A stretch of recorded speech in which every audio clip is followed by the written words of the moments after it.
Hello, everybody, and welcome back to Chiseled. And why do we call it Chiseled? Because we're all a work in progress. Again, I'm Rob Commodari. I'm your host. I'm also the author of the book, Better Than You Think.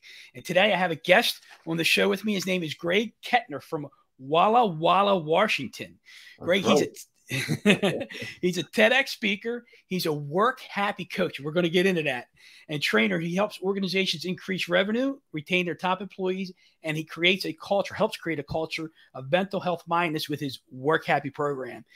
Over his 27-year sales career, he sold over $12 million of products, services to the National Hockey League, and I'm a big sports fan, Major League Soccer, Nike, and SAP.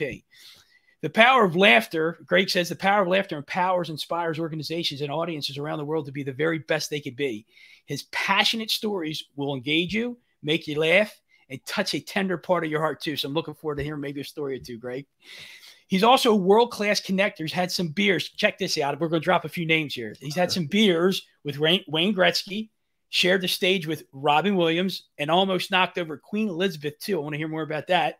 He's worked with companies such as Coca-Cola, Ford, SAP again, ICIMS, Advantage, Lever, Vizier, Sun Life Financial, and the Vancouver 2010 Olympic Games have brought Greg in to speak at their event. So, Greg, welcome to the show, and thank you for this. This is cool. Great. Well, thanks for having me, Rob. I appreciate it. And our mutual connection connected us. And here we are. Yeah, so a lot of times I have realtors on the show. I'd say about 70-75% are realtors, and a realtor connected us. So Greg is not in real estate, and people probably might be saying, thank God, not a realtor, right? It's all good. But great. So I'm curious to know, that's the thing that stands out the most to me is this Work Happy project or movement, whatever you want to call it. So can you tell me a little bit more about that? Sure, absolutely. So, like you read my bio, sales my whole career. And had recently moved down to Walla Walla. I got married, and apparently, once you get married, you have to live in the same town. I didn't know that. That was in the fine print. No long distance relationships. Yeah, right. And so moved to Walla Walla and was working director of membership services for our Chamber of Commerce. And I finished a phone call with my boss, and he said, "Oh, by the way, I eliminated your position." And I said, "Are you joking? This is obviously a joke." He goes, "No, you're non-essential." And I tried to tell him that he was non-essential. Right? If your ship's already burning, go down with it. And so within a minute, he's like, "Yeah, pick up your things tomorrow. You're done." And I was stunned. And so I had to walk. Becky was working upstairs. I walked up and I'm like, "Hey, I just want to let you know I lost my job. No fault of my own. They eliminated the position."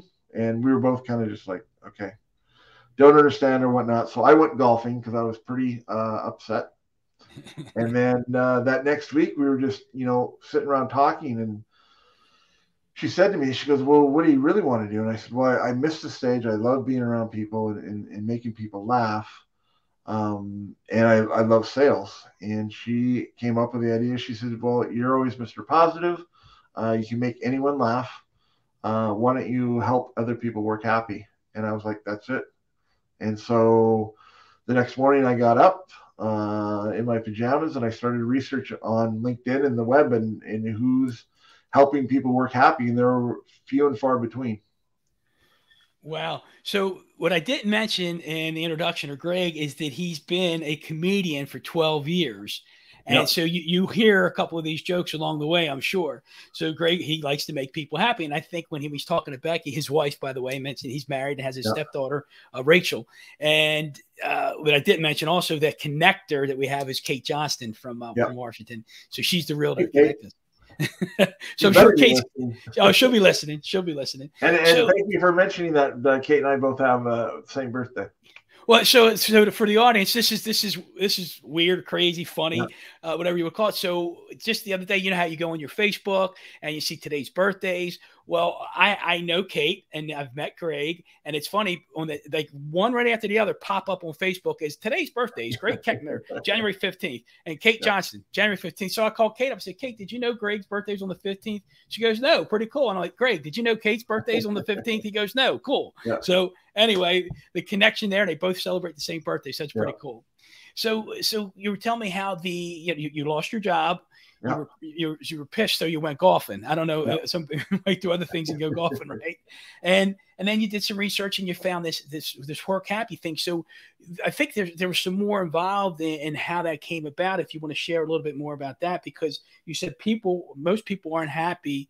Most people aren't happy in their jobs, and you're only been speaking and doing this for 3 years, just under 3 years. And what's really cool for the audience to know is that Greg has found his passion and his purpose. And within 3 short years, he's doing really well with it. So I think that leads you to believe when you find your purpose and then lean into it, good things will happen.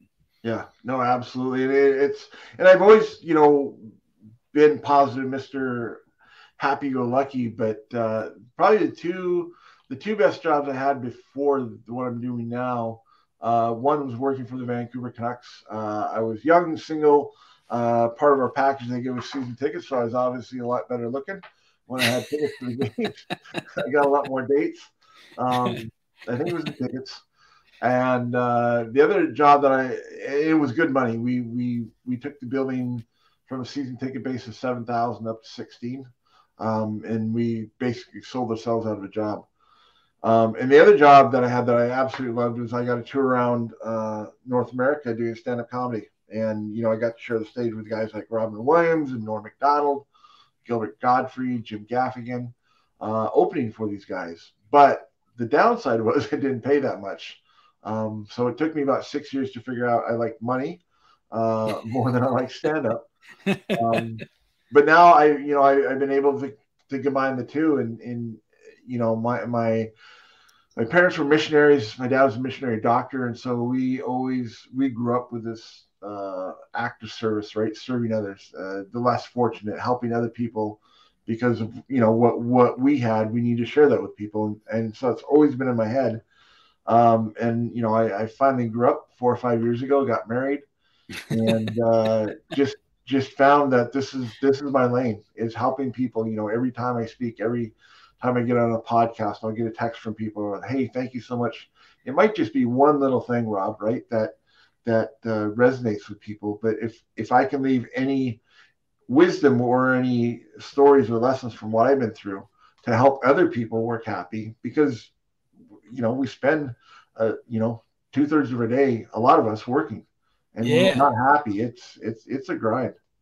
So the whole work happy movement wasn't in the vision 4 years ago. No. And you've been doing stand-up comedy for a little while now. What got you into the stand-up comedy? I got dared one night after a hockey game. We'd gone to a pub, and we were planning on going home, and we walked past another pub, and it had open mic night tonight. And my buddy's like, "Oh, you're always great at telling jokes." And I was like, "Yeah, like one-on-one or street jokes kind of." And I said, "There's no way in hell I would get up there in front of an audience." So we went in and we listened to a couple of people, and in my own head, I'm like, I think I could do this. And so after a couple of rounds, I got enough courage. I went up and I just told a couple of stories. It wasn't stand-up. I was just sharing some funny things that had happened. I wish I could remember what it was, but it was such a rush being up there. I went up to the guy who ran the place and said, "When's your next one?" He goes, "We're here every Wednesday night." So every Wednesday night I went back and I started, going on YouTube, how to write jokes, and would watch other guys. And I got my 5 minutes, then I had 15, and then the comedy club booked me to MC. And then I just worked my way up, and then I started going on the road, and it was fun. Stand-up comedy is great when you're on the stage. It's the in-between, right? And when you're only doing 2 shows Friday, 2 shows Saturday, it's lonely. What do you mean by that? It's lonely and it's the in-between. Talk to me about that. Well, you go on a road trip. I was working for Yuck Yucks, and I remember this vividly. I was dating Becky at the time, and I was like, I think this could be the one. So I went on this road trip, and I was gone for 6.5 weeks, sleeping on buddies' couches, eating top ramen. I came back with $900 after 6 weeks, and I was like, yeah, this is not for me. So came back, got a real job, worked my way out of debt, and then got married, and it's been good. I was just telling somebody the other day that this is the first time in my life where I haven't had to worry about money. Like, I love what I do. Like, when I went to the Canucks, yeah, I wanted to work there, but it was good money, you know.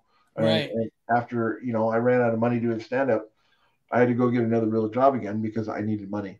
And Yeah. now every day I get to talk to people like you and other people.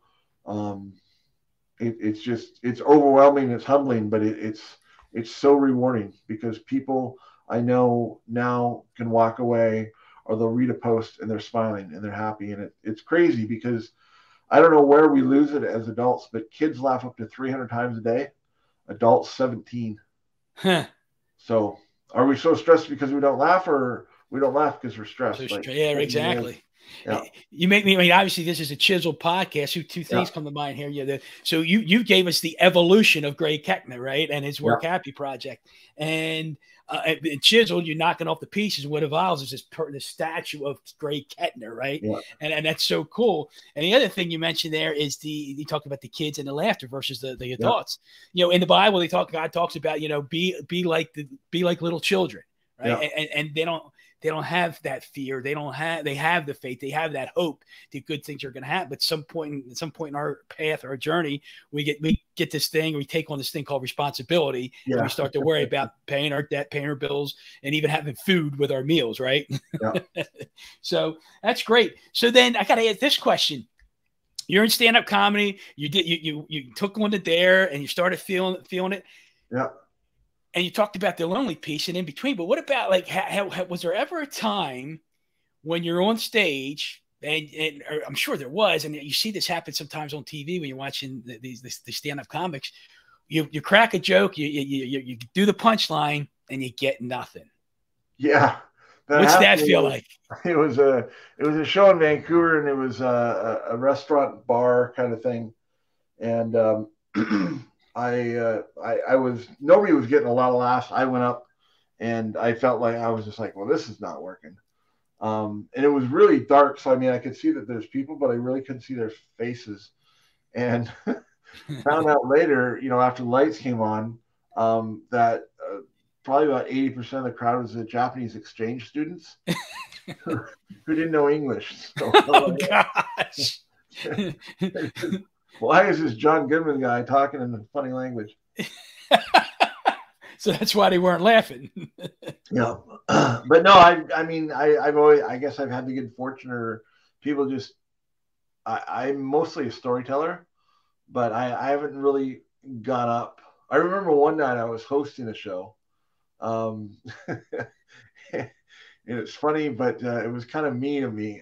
So when I was hosting an open mic show at Yuck Yucks, I was the MC, which means you go out for the first 10 or 15 minutes, you warm people up. Here's the bathrooms. Here's what's going to happen. We got five comedians tonight. They're each going to do 5 minutes or whatnot. And so this one kid went out, and I talked to him before, and he goes, I've never done this before. I just want to try it. And I said, all right, well, here's a couple warnings. Step up to the microphone, just tell your story and then get off. So he walked out there, and I could see him through the curtains, and he was about 4 feet from the microphone, so nobody could hear him when he started talking. And so I kind of yelled through the curtain. I'm like, step up to the microphone. He kind of turned around. He's like, oh, okay. So I got up the microphone. It didn't help. He just didn't have the chops. So the audience, right? I'd worked the audience up. They're having a great show, blah, blah, blah. And this kid comes out and he gets one golf clap as he walked off stage. Oh, And so I said, well, there's good news and bad news. The good news is we have 4 more comedians. The bad news is he was the best one. I thought you were saying the good news is he's done. Yeah. We never saw him again. Oh my gosh. So when you were telling me your story there real quick, you reminded me of the road of Steve Harvey. You know who Steve Harvey is, right? Yep. And because I've read his book and I remember hearing that he tells a story, and if you look him up on YouTube, you've seen it too, about how he started off and how he was sleeping in cars, in between gigs, and how it was lonely and stuff like that. So have you ever looked up in any of his stuff to I guess look into some of I haven't followed Steve Harvey much, but I was a fan of Bill Cosby. But the guys I like now are like Nate Bargatze, Brian Regan. But yeah, those are actual true stories. I mean, there's a lot of when I was touring and working, you know, hey, can I, you know, you stay on another comedian's couches, right? If you're out in, you know, Timbuktu and there's a comedian that lives there, everybody's sleeping at this guy's house. Wow. Just to save money. So you connected with, well, let me ask, how did you connect with Robin Williams? How did that come about? Oh yeah, no, that was it was by accident. I was doing an open mic. It was in Vancouver, a place called the Urban Well, and they had a 7 and a 9 o'clock show, and the 7 o'clock was for the rookies. And then the pros that were at the show, they would vote on who had the best set on the first show, got to open the 9 o'clock show. And so we were there, maybe 5-10 people in the audience. There was a bartender. Nobody had to pay to come watch the early show, right? It was just more for us to work our acts out. And I was third on the bill, and halfway through my 5-minute set, the door opened up and in walked Robin Williams. And in my head, I'm like, holy cow, that's my comedian hero. He just walked in, sat down, grabbed a beer, and he started laughing at my jokes. So he walks in right while you're in the middle of your program. Right. And I was just like deer in the headlights. So I finished my set. And as I walked off stage, I thought, you know, how am I gonna make this memorable for him?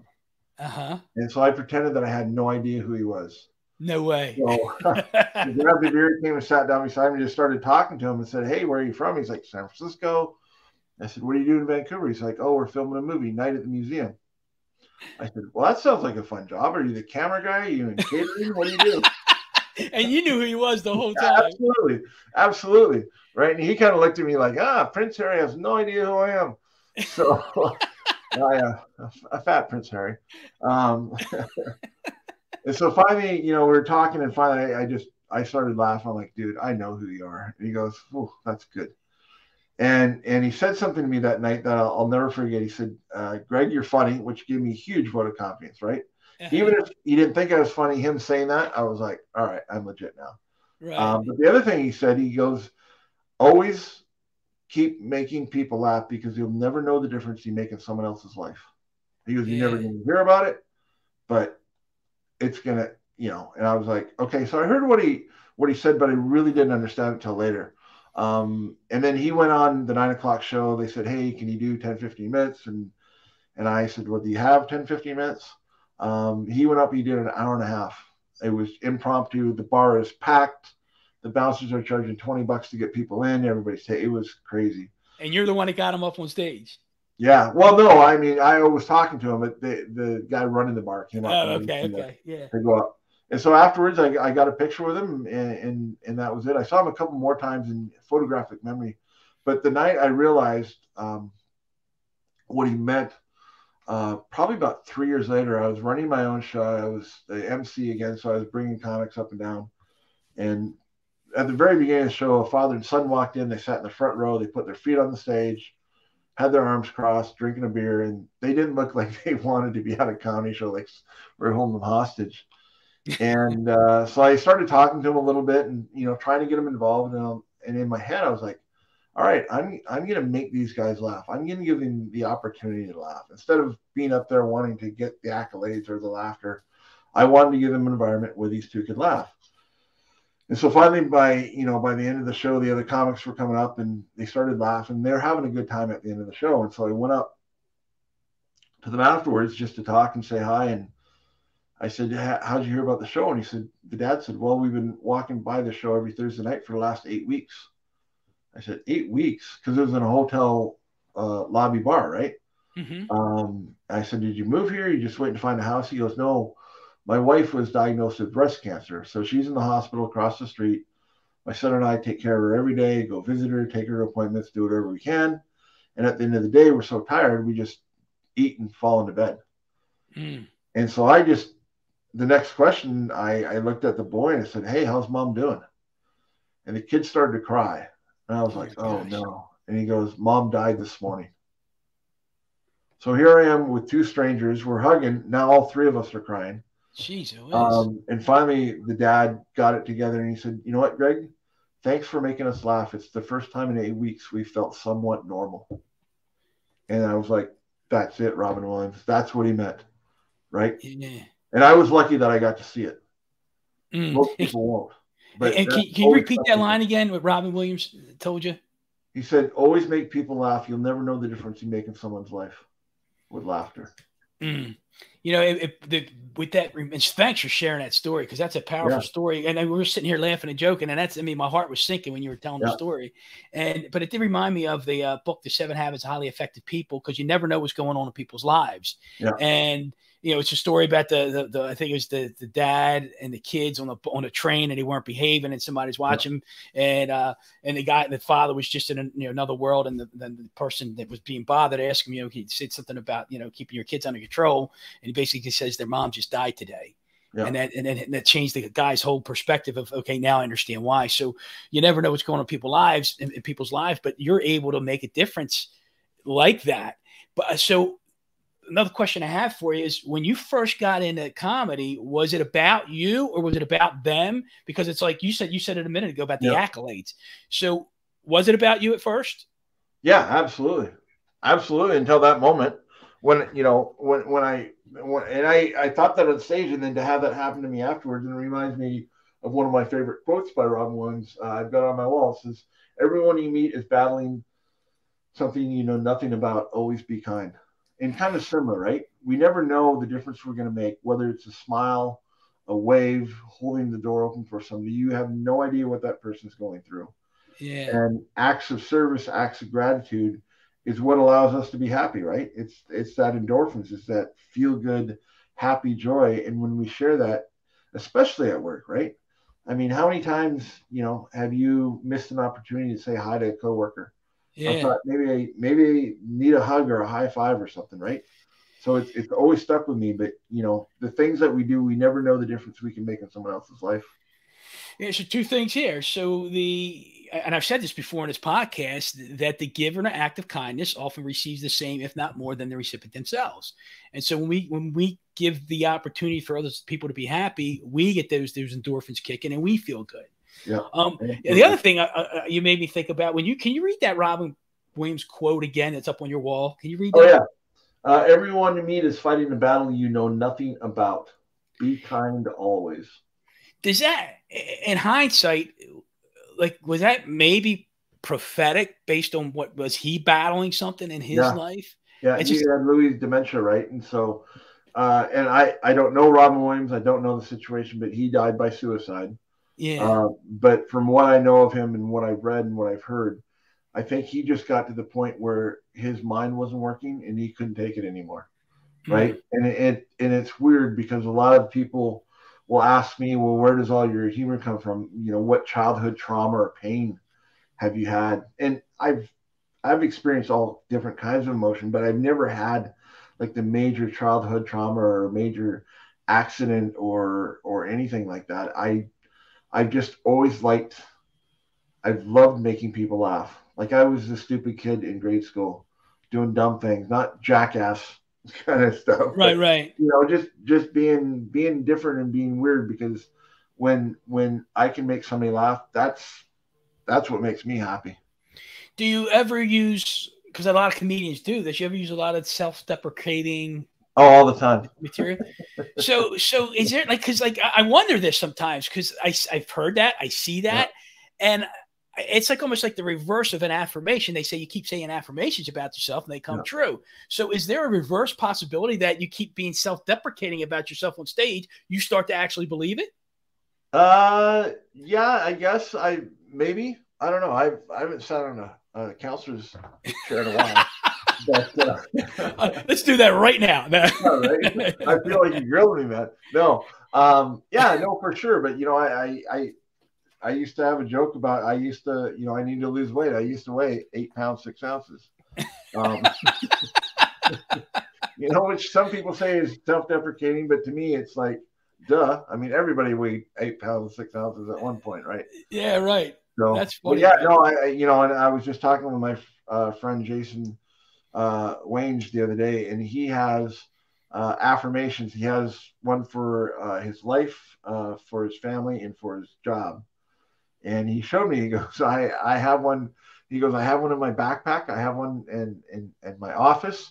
And he goes, I have one in my shower. I'm like, you are kidding me. And he holds it up. He held one up and he has them laminated. He's got one hanging in the shower. He's like, when he's scrubbing his hair, he's doing his personal affirmations. And I think that's great, right? Because That's words awesome. do matter. Yeah, they do. They do. Even if it's just a slip of the tongue, people can take it to mean a different thing. And we have to be so careful. And like we were talking before the show, even talking about suicide, right? Back in the day when I had people, friends of mine, take their lives, but I used to say committed suicide. Well, that's the wrong word to use, right? Committed is you've done a crime, you're going to prison. Died by suicide or they took their own life is the way to do it. And, it used to really irk me when I learned to switch the vernacular. So when I hear other people say committed, I would get really frustrated. But now I just say, hey, can I ask you a question about what you just said? And get permission. I said, here was my experience. Here's what I've learned going through the death of my stepdaughter's father. And I just want to let you know, because the new way of saying it is this way versus the old way. And I've never had not one time as somebody said, well, that's stupid. Why are you, because I do it out of love. I do it out of caring. I'm not putting someone down or going, well, you're an idiot for saying it that way. Yeah. So, but that's what I mean by words matter, whether it's you're talking about suicide or life or, daily affirmations on where we want to go. So yeah, thank you for sharing that. You talked about that pivot. So when Robin Williams shared that comment with you, that's when it went from you to others. Yeah, I wanted to give them the opportunity to laugh instead of, hey, laugh at me. And I got better. I got more laughs. That's interesting. So yeah, I was chiseling away, right? Yeah. At my comedy, and obviously, I need to chisel more around my dad belt, but. So I'm trying to be serious here, Greg. but yeah, my stand-up got better. So two things were happening. You were getting chiseled, and you were help chiseling other people. Yeah. Right. And you're bringing them around. And I think that's just, that's awesome. Cause it's a gift. It's a skill to get up there and do that. And all those people out there, like you said, you never really had it where it was just like a flat line. You always make people laugh. Yeah. So what's in the future? Cause you've been doing this, the coaching and the speaking. So tell me about the coaching piece. Tell people about that. Yeah, well, I work with leaders and CEOs on how to work happy, right? I mean, it's lonely at the top. I mean, I know you've run a small business as well too, right? The buck stops with you. And when you get stressed or frustrated, who do you have to go and talk to, or who can you dump on, right? At times you can't dump on your employees. You don't want to come home and dump on your family. And so it's just, daily reminder or weekly reminder when we have coaching sessions, where do you want to go? How do you want to do this? Or, sometimes, people will just vent and we need that, right? Instead of bottling it up and then blowing a gasket. Like if you have somebody, and I've got 4 or 5 speaker friends that I can call up and talk to. Out of this whole process of Rachel losing her dad, I got involved with a suicide prevention group here in Walla Walla. And we created a group called Men in the Middle, because the biggest, I can't even think of the word, but the most common people who take their own lives are men in the trades, 25 to 45. That's the biggest range. And what the research has found out and talking to people who have attempted to take their lives, if they only had, somebody to talk to, it didn't have to be a counselor. It didn't have to be a doctor. There's even instances of strangers walking by, someone standing on a bridge, getting ready to jump, and say, hey, you don't want to do this. I want to talk to you. I want to have a conversation with you. Right. And that can help get that person out of that frame of mind for that 5 or 10 minutes.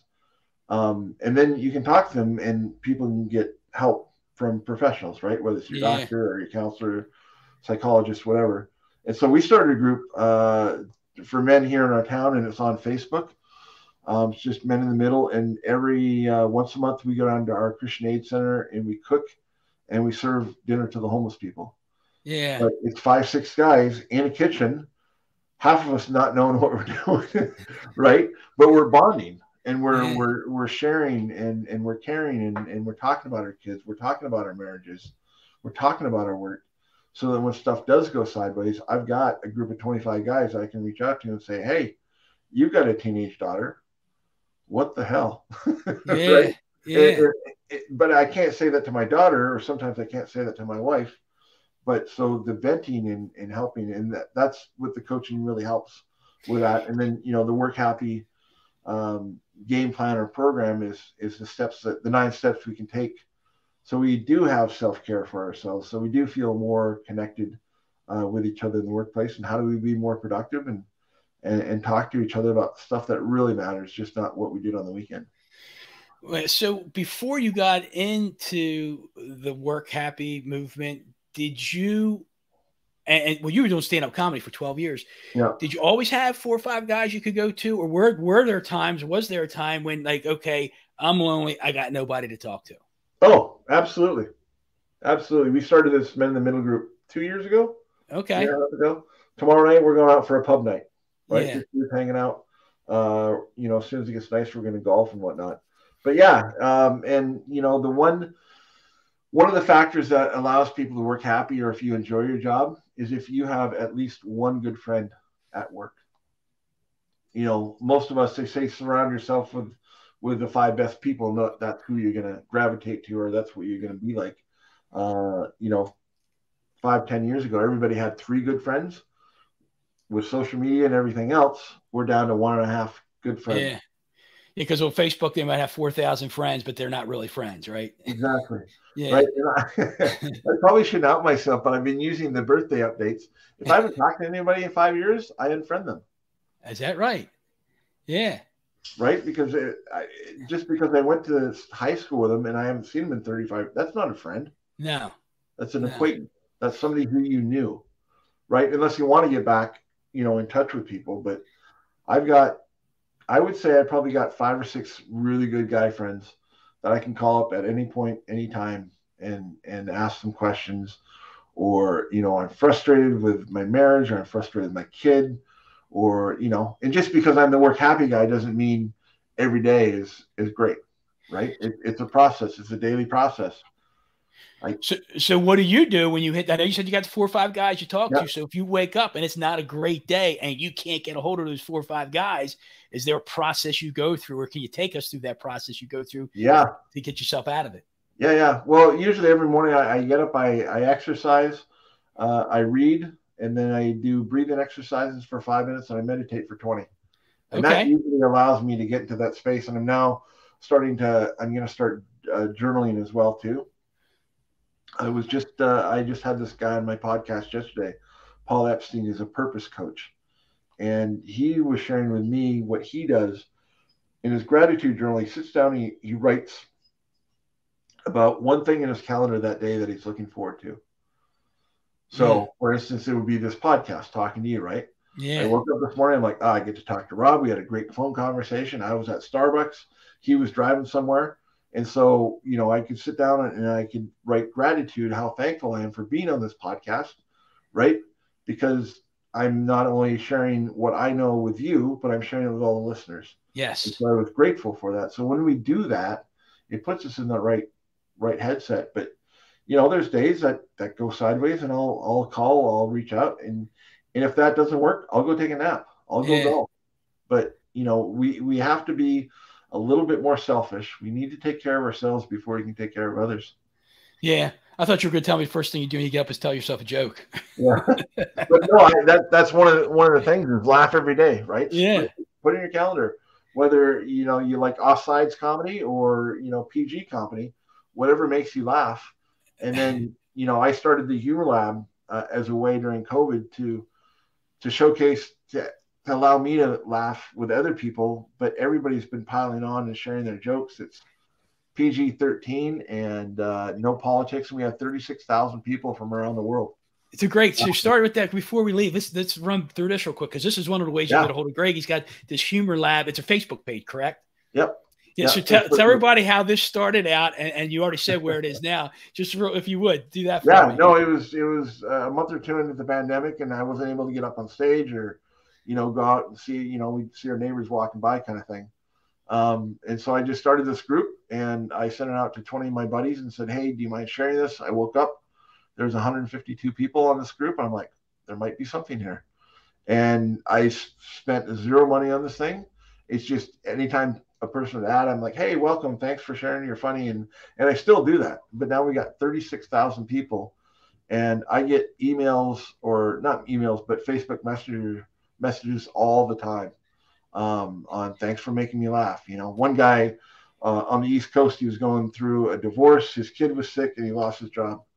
And he said, if it wasn't for Facebook Lab, I don't know where, or the Humor Lab, I don't know where I'd be, right? Every day he comes home, and he gets on there, and it's been awesome. I got a feeling you're going to get a few more attendees to the Humor Lab after this, right? That's great. So do you feel like the hand of Providence has been behind all this? God, you think God's behind all that? Yeah. I'm not sure exactly where the belief system. I know there's a higher power. I don't know exactly what that is. I'm, I guess you'd say a journey myself, but there's always something. I'm a big believer in karma. What you put out there, you get back, and whether that's God or a higher power or Buddha or whatever it is, right? But I think if we take care of each other, take care of ourselves, the world's, a much, much better place. And you're doing your part to make it a better place, right? Yeah. Yeah. So how much more chiseling do we got going on in your life here coming up? Well, I'm almost perfect, Rob. You know that. That's an affirmation. Yeah, absolutely. And Becky, don't snicker at that if you hear this podcast. But yeah, no, I'm a work in progress. I'm not perfect. Yeah. There's days where I'm like, no, I need to do over. But but again, Rob, the more I help other people, the more help I get back. It fills me up, and you never know what we do, how it's gonna help someone. And I'll tell this one more story. But I had a friend that I was working with back in Seattle. We were workmates. And she and I kind of kept on touch through Facebook over the years. She got married, then I got married, and every once in a while, whatever the feed, we'd see each other. And I noticed one day that she was into running on trails and stuff, doing trail running. And so I'm like, hey, it looks like you're really happy and blah blah blah. And I always try and put out these, inspirational. I don't know what it was, but I think it was like, you matter to me, and that's all it said right on the Facebook post. And I got a message from her, must have been about 3 or 4 pages long, and saying, hey, thank you so much for all the positivity you put out here. She goes, I've really been struggling with my mental health. I'm going through a divorce. And she said, on my trail run, there's this one trail that there's a cliff on one side. And one day I was like, you know what, maybe if I just ran off that cliff, that would be it. Nobody would care. Nobody would know. Right. And she goes, but I read one of your posts and thought, I still matter to Greg Kettner. Wow. And I just got shivers, right? Wow. Again, we put the stuff out there, and I never know what it's going to resonate with people. But when you do hear stories like that, it's my purpose. It's what I was made to do. Wow. And some days I feel like, well, I wish I would have started this earlier, but I don't think I would have been ready. It's the chiseling. Right. It's the chiseling, and the answer to this: when the student's ready, the teacher will come, and now you're the student that you were and are. Now you're ready, and now this thing is going to take off for you, and you're going to be helping thousands and thousands of people. And I'm going to introduce you to a buddy of mine. He's got a You Matter movement.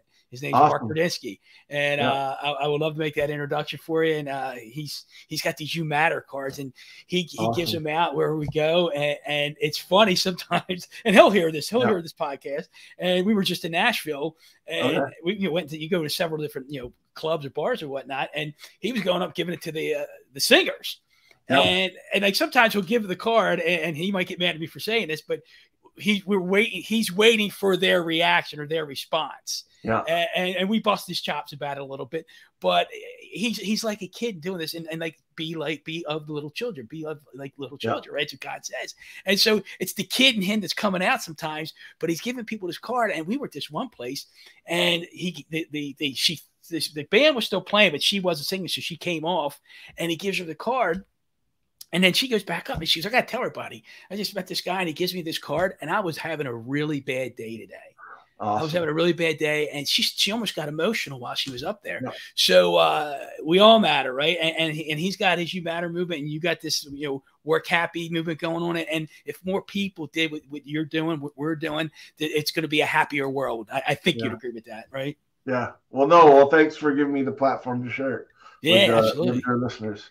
Yeah, thank you. Thank you so much. So that said, I know we talked about the Humor Lab. If people want to get a hold of you, in addition to the Humor Lab, how else could they get a hold of you? It's just Greg Kettner everywhere on all social media platforms. Probably LinkedIn is the best. Okay. Or my website is just gregkettner.com. Great. Greg, you've made me laugh today. I'm sure you're making some of the other listeners laugh today or when they hear this. And I'm very grateful that Kate connected us, and I'm grateful for your time. And it's been a pleasure. It's been a real pleasure. Thank you for blessing me today. Likewise, Rob. I appreciate you and keep doing all the good work you are doing. And hello, Kate.